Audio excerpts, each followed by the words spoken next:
O artigo Zika e microcefalia no Facebook da Fiocruz, a busca pelo diálogo com a população e a ação contra os boatos sobre a epidemia, ele nasceu de uma pesquisa do curso de especialização de educação científica da Casa de Oswaldo Cruz. Essa pesquisa foi iniciada em 2017, então foi muito mais próximo da epidemia de Zika aqui no Brasil. Nesse trabalho, a gente vai analisar os posts do Facebook da Fiocruz que foram publicados entre maio de 2015 e maio de 2016. Foi um período de grande comoção em relação à epidemia de Zika. Em maio, a gente tem a descoberta do vírus no Brasil.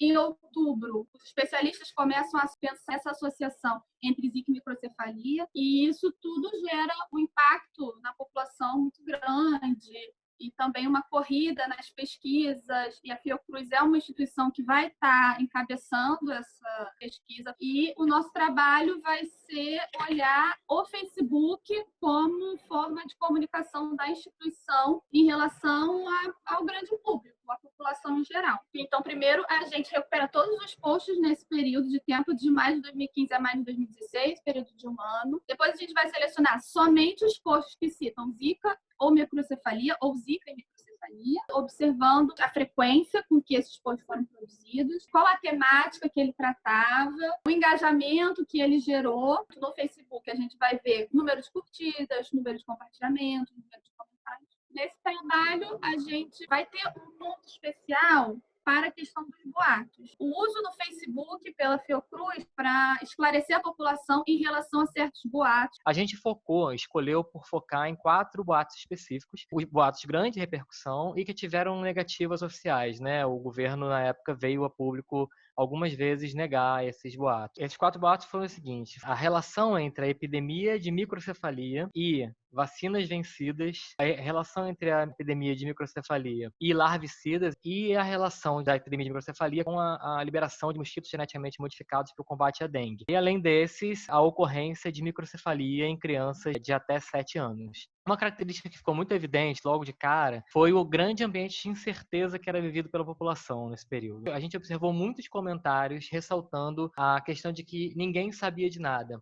E como ninguém sabia de nada, tudo era possível. Para a gente ter um episódio de uma circulação muito intensa de boatos, isso geralmente está associado a momentos em que a gente tem uma incerteza muito grande e, ao mesmo tempo, a gente tem um interesse público muito grande. A gente percebeu que 3 perguntas voltavam de forma recorrente, tanto na narrativa do boato, quanto nos comentários que a gente estudou. A primeira: por que só no Nordeste? Associando, né, a ocorrência de microcefalia apenas no Nordeste. Na verdade, não foi só no Nordeste. A segunda: por que só naquele momento e não antes? Já que o vírus da Zika era conhecido desde décadas anteriores. E a terceira era: por que no Brasil e não na África? Já que o Brasil teria melhores condições de saúde e mais estrutura do que os países africanos mais pobres, né, também.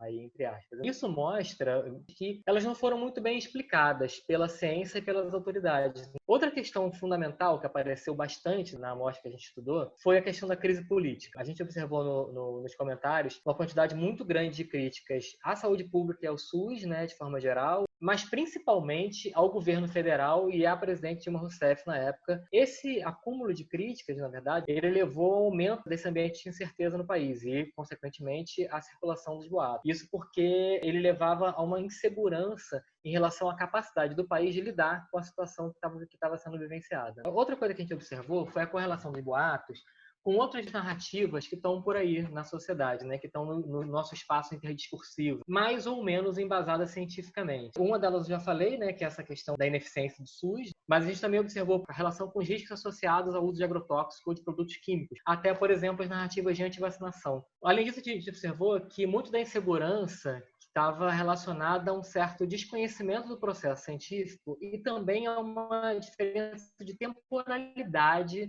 basicamente porque a ciência tem um tempo próprio, né, de produção do conhecimento científico, e esse tempo é muito diferente do tempo da imprensa, por exemplo, que é calcado no tempo do imediatismo, né? Ela quer novidade e quer novidade todo dia. E também é diferente do tempo da população, porque a população está com medo, ela quer um resultado. Quando a gente tem várias temporalidades e essas temporalidades se cruzam, acaba que isso cria um ambiente muito propício mesmo para a circulação dos boatos. Isso não é muito diferente do que está acontecendo hoje na pandemia da Covid-19. A desinformação e a circulação de boatos acabam sendo sendo um fator importante nessa produção de conhecimentos sobre uma pandemia, sobre uma epidemia, justamente porque ela participa de forma muito intensa desse processo. E isso gera efeitos muito reais, por exemplo, a definição de formas de combate à epidemia, adoção de políticas públicas e também de medidas de proteção individual e coletiva. E os nossos resultados vão nos levar a ver o quanto que, em primeiro lugar, os posts relacionados a boatos foi muito compartilhado, teve um engajamento muito grande. O Facebook era a principal rede social na época, era mais utilizada pela população brasileira naquele período. Os nossos resultados também mostraram que faltou uso de certas ferramentas mais inovadoras nas redes sociais, de recursos tecnológicos que poderiam se comunicar de forma mais rápida, de forma mais dinâmica. Por exemplo, no Facebook existe a opção de você comentar e poucas vezes o Facebook institucional ele respondia os comentários. As redes sociais elas têm a característica de permitir que as instituições dialoguem com a população e talvez isso não tenha sido tão explorado. Então, a gente observou essa demanda das pessoas por informação, um uso da instituição para disseminar informação sobre a epidemia de Zika, microcefalia, mas que poderia ter sido ainda mais explorado na época.